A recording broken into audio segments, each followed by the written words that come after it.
আমাদের নিরপরাধ সন্তানেরা। রইসুদ্দিন একজন ইমামের হত্যার বিচার চাইতে গিয়েছিল, তারা আজকে 12 দিন 14 দিন 15 দিন 20 দিন আজকে জেলখানায়, ছাড়া পায় না। যাই হোক, কোনো অসুবিধা নাই।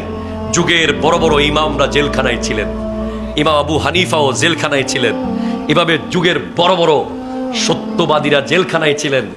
জেলখানাকেও তারা সেখানে ইসলাম প্রচারের ঘর বানিয়ে ফেলেছে, সেখানে একজনকে মুসলমান বানায় ফেলাইছে। মারহাবা জোরে বলেন।